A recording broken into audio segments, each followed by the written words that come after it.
Al-Imam Qurtubi, seorang pakar tafsir dunia, bernama asli Al-Imam Muhammad bin Ahmad Al-Qurtubi, lahir tahun 600 Hijriah, meninggal 671 Hijriah. Dalam tafsirnya Jami'ul Ahkamil Quran, beliau menceritakan ada sosok seorang raja di zaman dahulu, namanya Raja Tubba. Al-Imam Ibnu Mardawih mengatakan nama aslinya adalah As'ad Al-Humairi. As'ad Al-Humairi. Dan Raja Tubba ini namanya disebut di dalam Al-Quran. Ahum khairun am kaum Tubba walladzina min qablihim ahlaknahum innahum kanu mujrimin. Apakah orang-orang musyrik itu jauh lebih baik ataukah kaum daripada Raja Tubba?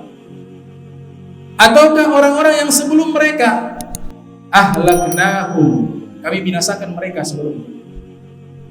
Karena kenapa? Innahum kanu mujrimin, karena mereka semuanya itu adalah kaum-kaum yang melakukan dosa-dosa, mujrimin. Yang menarik, Allah sebutkan kaum Tubba, kaumnya yang mujrimin, tapi rajanya raja soleh. Disebutkan oleh Al-Imam Al-Hakim yang lahir tahun 321 Hijriah, meninggal 405 Hijriah, dalam kitabnya Mustadrak, Sayyidatuna Aisyah radhiyallahu taala anha wa ardhaha mengatakan, kana Tubba rajulan soleha. Alam taro annallaha dhamma qaumahu walam yadhummahu. Sesungguhnya Raja Tubba itu adalah rajulan soleha, seorang laki-laki yang soleh. Tidaklah kalian melihat di dalam Al-Quran di surat Ad-Dukhan, Allah mencela kaumnya, bukan mencela kepadanya. Rajanya soleh, beriman kepada Nabi Muhammad SAW, dan beliau ini adanya sebelum lahirnya Nabi Sallallahu Alaihi Wasallam. Bahkan disebutkan 200-300 tahun sebelum lahirnya Nabi Muhammad Sallallahu Alaihi Wasallam, Raja Tubba sudah beriman kepada Nabi Muhammad Sallallahu Alaihi Wasallam. Karena Nabi katakan dalam riwayat Ahmad bin Hanbal yang lahir 164 Hijriah, meninggal 241 Hijriah, dalam musnadnya, Nabi katakan, la tasubbu Tubba fa innahu kana qad aslam. Jangan kalian mencela Raja Tubba, karena sesungguhnya beliau telah masuk Islam terlebih dahulu. Padahal belum melihat Nabi, Nabi belum lahir. Bagaimana bisa beriman kepada Nabi Muhammad SAW? Diceritakan oleh Imam Qurtubi dalam tafsirnya, ketika Raja Tubba datang ke kota Makkah Al-Mukarramah, ini asalnya dari Yaman. Sampai di kota Makkah Al-Mukarramah, orang-orang yang tinggal di Makkah tidak menyambut kedatangan beliau, tidak memuliakan kedatangan beliau. Mereka sibuk memuliakan Ka'bah. Padahal Raja Tubba setiap kali datang di satu tempat, maka penduduk negeri tersebut pasti menyambut kedatangannya. Hanya di kota Makkah mereka tidak menyambut kedatangannya. Justru mereka lebih muliakan Ka'bah dibanding Raja Tubba. Maka dia bertanya kepada para pengikutnya, ini yang mereka muliakan apa? Ini apa ini yang mereka muliakan? Yang mereka tawaf? Dikatakan itu adalah Ka'bah, Baitullah. Maka ada niat di dalam benaknya, saya ingin menghancurkan itu Ka'bah. Ketika niat itu ada dalam hatinya, tidak lama kemudian ditimpa penyakit kusta. Maka di saat ditimpa penyakit kusta, dipanggil tabib, dokter datang untuk mengobati. Ternyata tidak bisa sembuh. Sampai parahnya penyakit tersebut itu mengeluarkan bau busuk, penyakit kusta. Akhirnya ada seorang ulama ahli kitab, dia datang menghampiri Raja Tubba. Dia katakan, saya bisa menyembuhkan penyakitmu, tapi dengan syarat engkau harus ceritakan apa yang sedang engkau niatkan dalam hati. Maka sang raja menyatakan, yang saya niatkan dalam hati adalah ingin menghancurkan Ka'bah. Maka ulama tersebut mengatakan, itulah sebab engkau ditimpa penyakit kusta. Rubah niatmu. Jangan ada niat ingin menghancurkan Ka'bah. Karena itu Baitullah, rumahnya Allah Subhanahu wa taala. Maka dia rubah niatnya, yang tadinya ingin menghancurkan Ka'bah, dia rubah niatnya ingin mengagungkan Ka'bah. Di saat itu juga Allah sembuhkan penyakitnya. Di saat telah sembuh penyakitnya, dia memuliakan Ka'bah. Pada waktu itu Ka'bah belum menggunakan kisah, kain penutup Ka'bah. Maka Raja Tubbah sebagai bentuk syukur, ia adalah orang pertama yang memakaikan kisah di atas Ka'bah, menutup Ka'bah, kain kisah. Al-Imam Abu Fida Ismail ibn Umar ibn Katsir, yang lahir tahun 700 Hijriah, meninggal tahun 774 Hijriah, di dalam kitabnya Al-Bidayah wan Nihayah mengatakan, awwalu man kasal Ka'bah fahuwa Malik Tubbah. Orang pertama yang memakaikan Ka'bah, kain penutup kisah, adalah Raja Tubbah. Itu komentar daripada Al-Imam Ibn Katsir rahimahullah. Kemudian sang raja ingin memberikan hadiah kepada ulama yang telah menyembuhkan penyakitnya. Dengan sebab beliau penyakitnya hilang. Maka dikatakan kepada ulama tersebut, engkau mau hadiah apa? Saya akan berikan. Engkau mau emas? Saya akan berikan emas. Engkau mau dibangunkan istana? Saya akan membangun istana untukmu. Apa jawaban dari ulama tersebut? Dia katakan, saya mau hadiahnya satu. Engkau antarkan saya ke wilayah yang bernama Yathrib. Pada waktu itu Yathrib, nama lain dari kota Al-Madinatul Munawwarah, belum ada penghuni.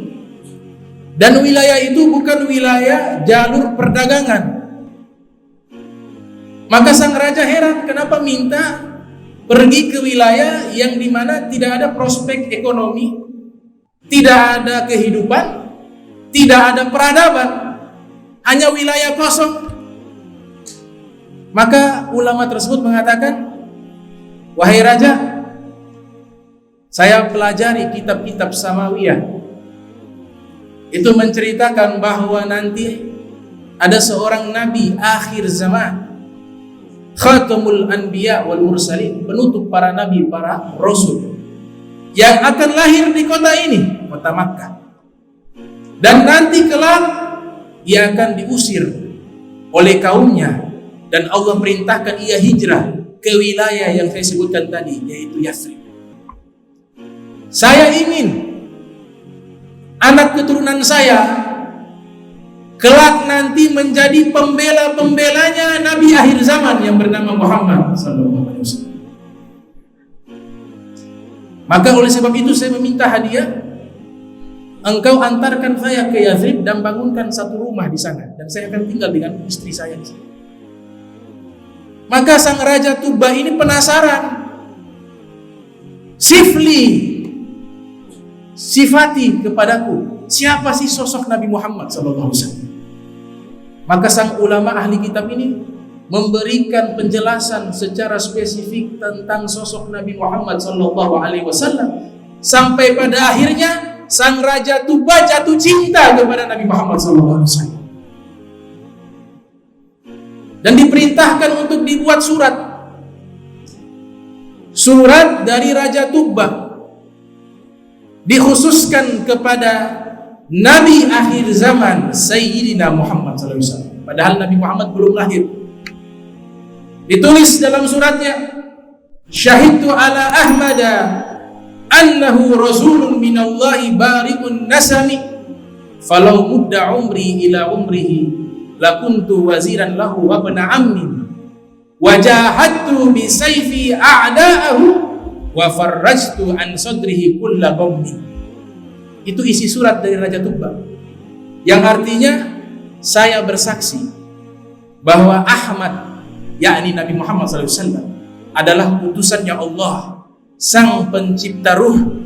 Seandainya saya Raja Tubbah umurnya panjang, bisa berjumpa dengan Nabi Muhammad SAW, maka saya rela dijadikan sebagai menterinya dan juga sebagai budaknya. Ibnu Katsir menyebutkan abad, makna daripada paman, anak daripada paman adalah budak. Seandainya saya berjumpa dengan Nabi Muhammad sallallahu alaihi wasallam, saya menjadi menterinya Nabi Muhammad, saya lepaskan jabatan sebagai raja, dan atau saya menjadi pelayan atau budaknya Nabi Muhammad sallallahu alaihi wasallam. Wajahatu bisayfi a'da'ahu wa farrajtu an sadrihi kulla ghammin.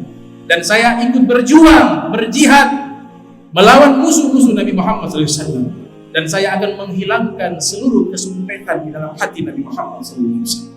Itu Raja Malik Tuba. Ditulis, dimasukkan ke dalam sampul, kemudian diantarkan ulama tersebut ke kota Madinatul Munawwarah, dibangunkan satu rumah.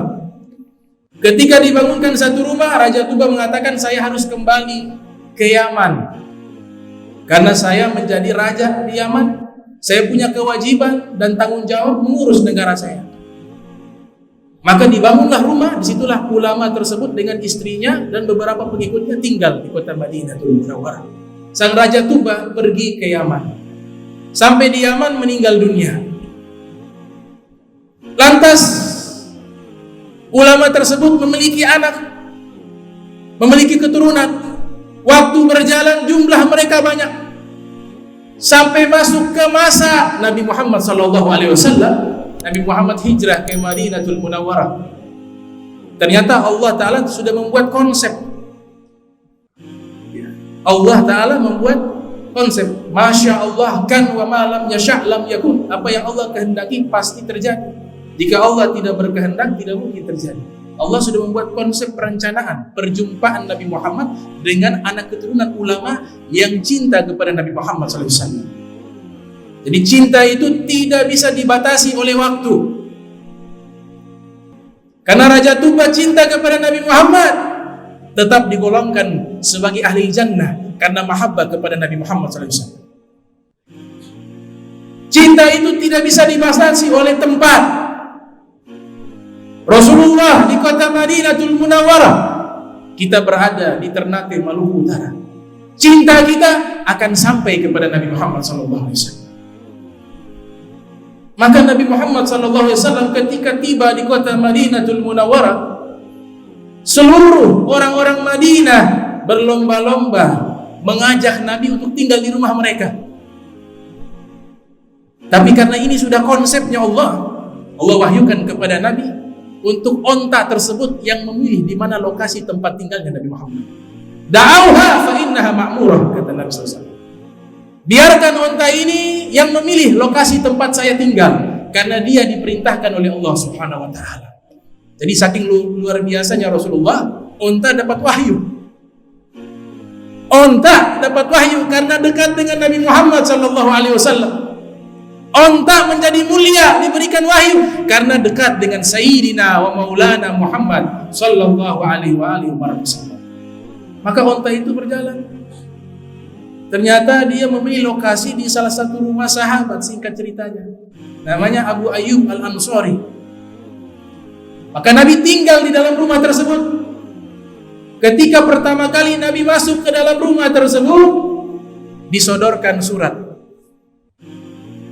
Ya Rasulullah, ini surat dari kakek buyut kami yang pertama kali tinggal di kota Madinatul Munawwarah. Ini seluruh anak keturunan daripada ulama tersebut. Dan ini Raja Tuba, seorang raja dari Yaman, sudah menitipkan surat berabad-abad yang lalu, khusus diberikan kepada engkau, wahai Nabi Muhammad SAW. Maka Nabi Muhammad SAW mengatakan, kalau begitu buka dan bacakan di hadapan.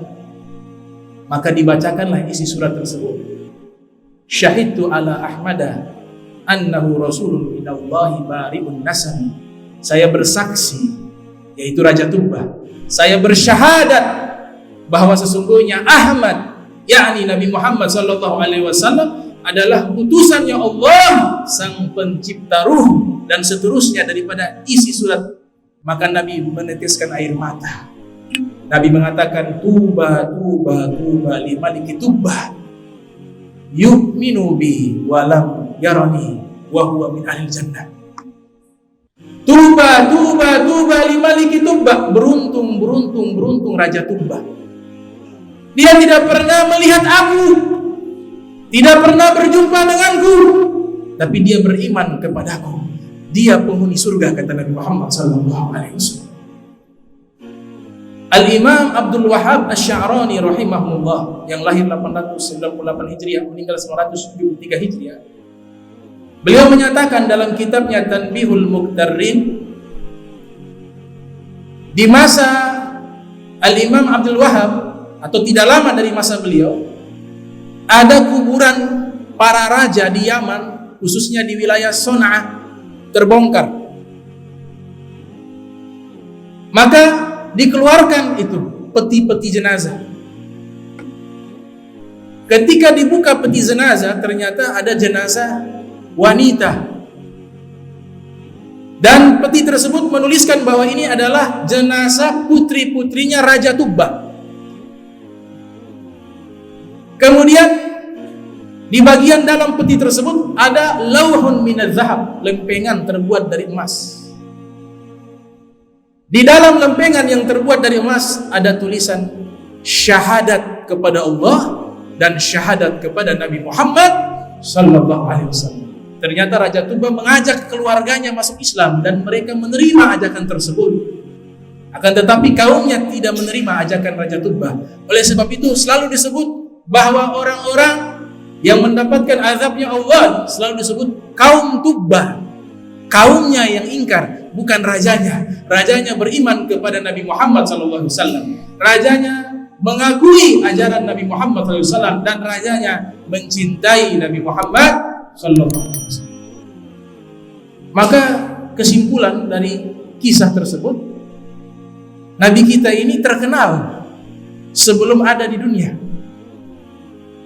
Nabi kita terkenal di langit, terkenal di surga, terkenal di arsy. Ada baleho yang terbentang, la ilaha illallah Muhammad Rasulullah. Terkenal di kalangan para malaikat, dan paling dikenal oleh Allah sang pencipta alam semesta ini, yaitu ismuhu Sayyiduna Muhammad sallallahu alaihi wasallam.